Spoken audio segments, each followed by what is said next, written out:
and all I could see was no future. We can be very hard on ourselves, can't we? Because sometimes we wouldn't treat our best friend in the way we treat ourselves. My life now is absolutely so different to where I was back 2008, 2009. You've obviously come a long way from those dark days a few years ago. It became apparent to me that mindset was critical.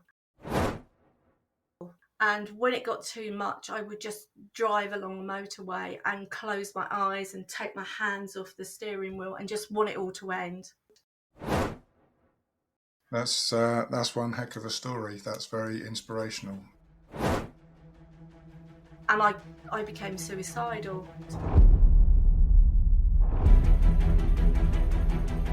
Welcome to the Business Stories podcast.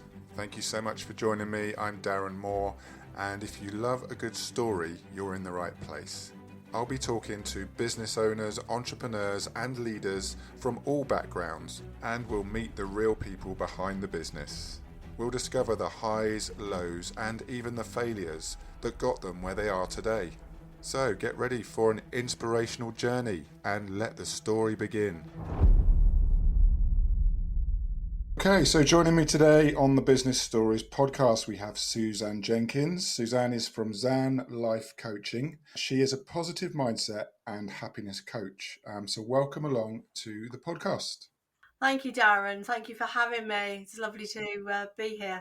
You're welcome. Right, so I think the first thing I wanted to mention, because it's where I met you at a coaching event and you won an award. You took the award for the most inspirational story, which is absolutely amazing. You did so well to achieve that. How does it feel to receive that award? I was absolutely gobsmacked, and it was unexpected, but it kind of gives me support and strength that, yes, and a reminder of how far I've come from where I was. Because we all need reminding of that sometimes, don't we? You know, the imposter syndrome sinks in and you need to step back, remind yourself sometimes that, yes, you have achieved all these things and you are kind of worthy of the awards and the recognition. Yeah, and it was lovely, and the people's response to that has been fantastic. My life now is absolutely so different to where I was back 2008, 2009. Okay, so let's delve a little bit deeper into that then. So how long have you been in this industry? But before that, what did you do in a previous career? So up to 2008, I was a qualified accountant. I was working in an IT company, a very large IT company, working silly hours, working on global projects, and my health had begun to suffer over probably about 18 months. One day it got to the stage where I just couldn't function at work anymore. I couldn't use my keyboard, couldn't pick up a file. I dropped it on the floor, and I went to see my manager and said, something is very wrong. This has been coming on for a while. I've been keeping him up to date with how I was doing. And I said, I've got to go home. I've got to see a doctor. I've got to find out what the heck is going on. Fast forward about 6 weeks, and I was diagnosed with rheumatoid arthritis, and I'd had a massive flare up. To me, it felt like the rug had been pulled out from under my feet. I had family members who had this dreadful disease, and I had seen how incapacitated they had come. I was around about 40-ish, and all I could see was no future. Ending up bedridden, ending up not having a future, basically. It was just a downward trajectory. And that messed with my mind as well as having these physical symptoms. And the medication that I was given also had a knock-on effect. The side effects impacted my mental, cognitive thought processes. They're renowned for it, unfortunately. Ultimately, with some other health problems, I ended up having to have a hysterectomy. I ended up having to have surgery on a foot to have some nerves taken out. it just everything. It was just a conveyor belt of bad news. And I became suicidal, to be quite honest with you, Darren. And I just wanted the pain, both physically and mentally, to stop. One of the few things I could still do was drive my car. I had an automatic car. And when it got too much, I would just drive along the motorway and close my eyes and take my hands off the steering wheel and just want it all to end.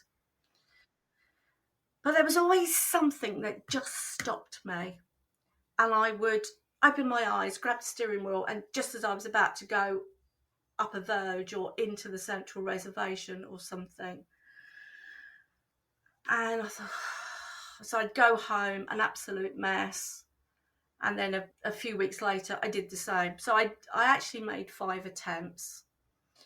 And at that time, when I took my hands off, I'd had enough. I wanted out. But after the 5th attempt, I got some really good help. I went to the Priory, had some stuff there as a day patient, and gradually over time I began clawing my way out. And the first thing that really made a difference to me was keeping a gratitude diary. Now, initially I thought this was just garbage. What have I got to be grateful for? But over time I was finding things to be grateful for. That yes, I did still have my home. Yes, I was getting help. Yes, I had food on my table. And over a period of probably 3 to 4 weeks, I felt a shift in myself. There was like a little glimmer at the end of the tunnel. And eventually the Priory went out. I'd finished, all the sessions that I could have there were done. And I went back out into the big wide world and was, oh my God, what happens now? And I was very fortunate to find a local wellbeing centre. And I went there for a while, and that helped me continue with my recovery. And it got to a point where I thought, do you know what? I'd like to really help other people who were at the stage where I was at, because whilst I'm not 100%, I have come away. And if I can help somebody and just have that ear of somebody who knows what I'm talking, they really understand because they've been there, then that's what I'd like to do. So I approached them and said, look, could I be a buddy? Could I help? And I started volunteering there. Still, my physical health wasn't very well. And so I could only do short bursts at a time, odd days and things. But over time, it grew, the amount that I was volunteering. So I was helping with things like a meditation group. And then I would help with other things like the singing group, the craft group. And then I started having a few people that I was seeing one-to-ones. And eventually I became employed by them. And so eventually, after about 14 years of going from being suicidal to volunteering to being employed, I thought, well, there's a lot of people out there who perhaps are not in a state of crisis, but could potentially do with some form of help, some form of coaching. And during my experience, it became apparent to me that mindset was critical. You can turn your life around and do the work. That's the second part of the equation. Hence why I then retrained. I took a year out and I retrained. I did things like neuro-linguistic programming, breakthrough coaching. I touched on a basic hypnotherapy and timeline therapy. I was much more of a coach, much more of a mentor. Dan Life Coaching was created. That's one heck of a story. That's very inspirational. When you were struggling and when you were at that low point, was there much help readily available, or did you kind of struggle to find help in the early stages of your struggles? Oh, in the early stages, absolutely. I was put on a waiting list. I think at that time it was about a 9-month waiting list to see anybody at the community mental health team. Yeah, it was really frustrating because I think in my mind I'd recognised that I'd needed help, but there was no help readily available. They gave me an online course to do, which you don't want to sit. You need someone to talk to. You need somebody to interact with. You need somebody to say, "I don't get this," or I'm struggling to understand this. And of course, there was none of that. I guess when you're in a certain frame of mind, you can't see, although like you say there are some little positives, you look for the positives in something, don't you? Even if things are grim, if you've got a roof over your head, that's a positive, or if you've eaten today, that's a positive, or but you don't see it at the time, do you? No, your focus is on everything that is negative and, as you perceive it, going wrong in your life, and you question what's the point. You brand yourself as a positive mindset and a happiness coach. How do you define happiness? How would you deem someone to be happy? It's about ensuring that you are looking after yourself properly, both physically and mentally.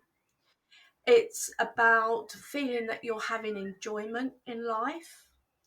It's about feeling that you are feeling fulfilled in your life, that you're doing something that you're passionate about. And it kind of all goes in with all of the coaching. It's about having that growth mindset, building on skills and strengths, and learning to overcome obstacles that come your way. It's quite a personal thing, isn't it? Everyone's idea of happiness is going to be different. But do you think also sometimes that people might confuse success with happiness, i.e., success in business? Because sometimes people might have these aspirations in their business or in their job, and until they get there, they don't feel happy. But it's not necessarily all about the job, is it? Not at all. Happiness is an inside job. It really is. It's not about obtaining things externally. To be able to truly love, you need to be able to love yourself. I happen to subscribe to that. And we're all very hard on ourselves. We are our own worst bullies, we are our own worst critics. But fundamentally, at the heart of ourselves, I think we do like ourselves, even if we don't fully love ourselves. We like ourselves, and we truly believe that we're doing the best we can with what we've got. We can be very hard on ourselves, can't we? Because sometimes we wouldn't treat our best friend in the way we treat ourselves. Absolutely not. No, and that's one of the things I teach is about and try to impart and share people to be their own best friend.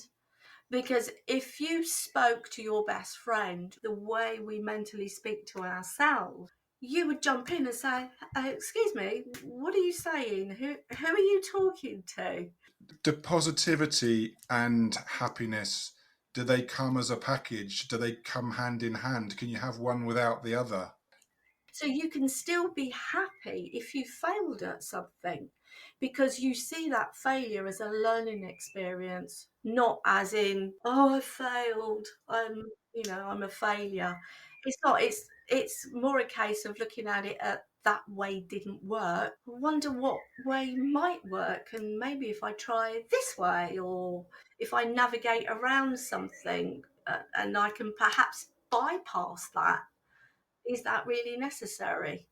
There's a whole, it's all down to perspective, really. Who do you normally work with? I work with a variety of people, but I would say the majority are women. They are what I call midlifers, and they have either had a big change in their life, maybe separated, divorced, empty nesters, bereavement, having to care for elderly parents or even their spouse. Or I've just woken up one day and thought, do you know what? I really didn't think my life was going to be like this. I need to shake things up. What advice would you give to somebody, not necessarily a client, but somebody who's in the thinking stage that they might want to get some help, or they're maybe embarrassed about getting help, maybe they don't know where to get help. Where should someone start? It depends on their needs. If it is truly things like anxiety, depression, etc., I would recommend, first of all, speaking to your GP. Secondly, because he may be able to refer you to places like, different agencies. So you'll have some counselling sessions.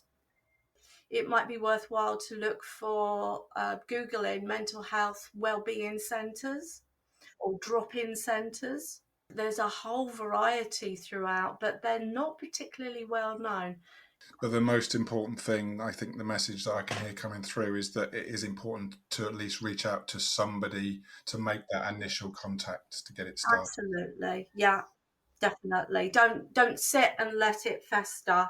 Yeah. And obviously this week being Mental Health Awareness Week, this is a very relevant topic to be discussing. Obviously a subject very close to your heart. What does a mindset coach do to work on themselves? What do you go to a coach yourself? I walk my talk. And I also have my own personal development that I do. So, realigning myself and getting myself grounded. I also looking after myself physically.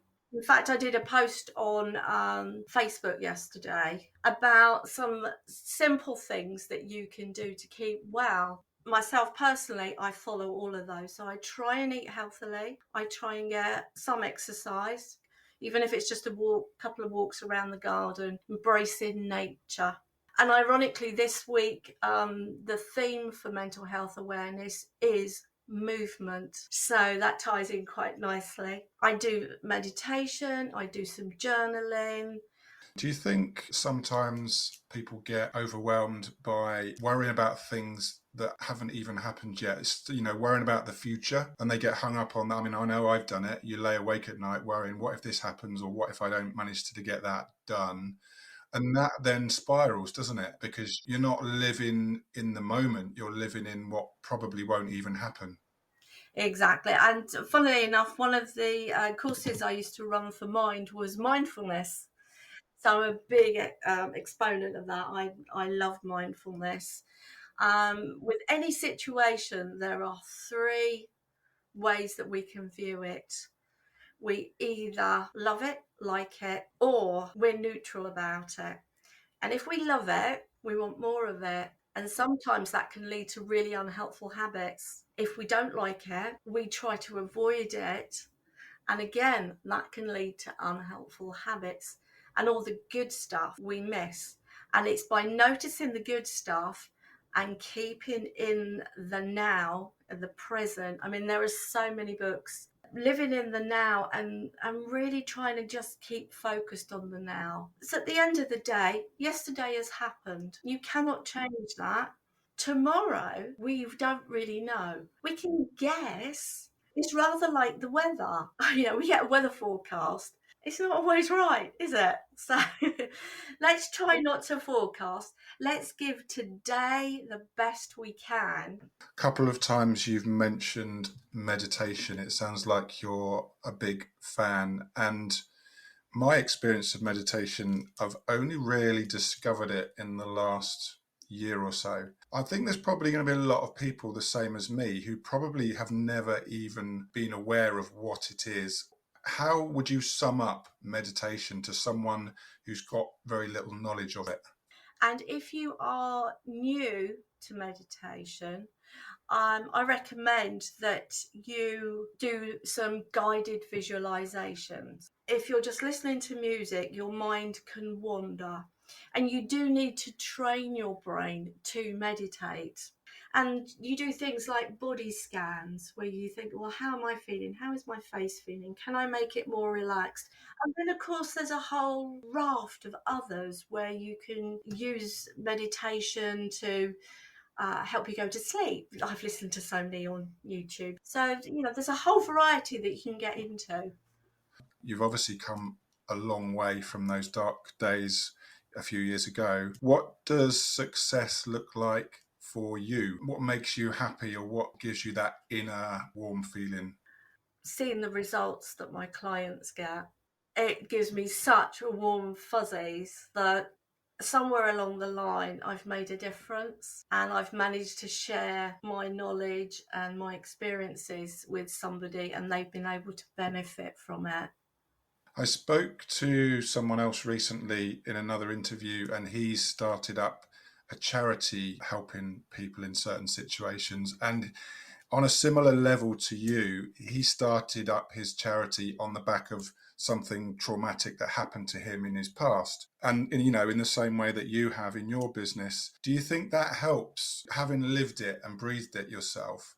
Do you think that sets you apart from the people that have just might have gone through some training but never experienced those dark times? It can certainly make you more authentic. Without giving too much away, you can elaborate on your experiences and relate it as a client experience. And it certainly makes you much more compassionate, for sure. Where would you advise someone to start if it's something that they might want to look at getting into as a career? Well, I would do my research, but also be very sure of what it is that you want to do before you even go down that route. I thought I was wanted to be an accountant, and after 25 years, I can honestly say I did it because I could. Did it light me up? No, it didn't. It was at times really dull and really monotonous. Be absolutely sure what your passion is.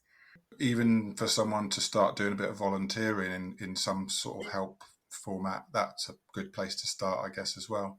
It is absolutely, because then you'll get your hands dirty without the commitment, as it were. So you could try something, and if you don't like it, then you know that's not for you. But yeah, absolutely, volunteering is a very good start point.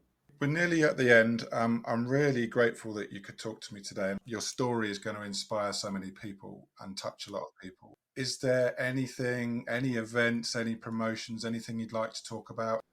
One thing that is coming up is I'm a co-contributor to a book on inspirational stories, which goes live on Amazon on the 23rd of May. So it's the main author is a gentleman called Nick Starr, and he invited me to contribute to his book. And it's Elite Sales Specialists is what it's called. 26 inspirational sales and business stories from top industry leaders. I've seen some of the other stories. I've met some of the other people. The stories are truly inspirational of how they've turned their lives around. Perfect. I shall have to go and get in touch with some of them to get them on the podcast then. Definitely, Yeah. definitely. I can put you in touch with Yeah. some of them. If someone wants to reach out to you, maybe they want to use your coaching services, maybe they just want to have a chat, how does anyone get in touch? Oh, go onto Facebook, find Zan Life Coaching and send me a message. Alternatively, send me an email, suzanne.jenkins98@gmail.com, and I will get back to you that same day. Well, I shall let you go, but thank you so much for your time, and I've really loved talking to you. Thank you, Darren. It's been my pleasure. Thank you for having me. You're welcome. I'll see you soon. So there you go, another great story to add to the collection. If you've enjoyed the podcast, please check out my other episodes, and remember to subscribe, leave a review, and share it with your friends to help the podcast grow. I look forward to seeing you on the next Business Stories podcast.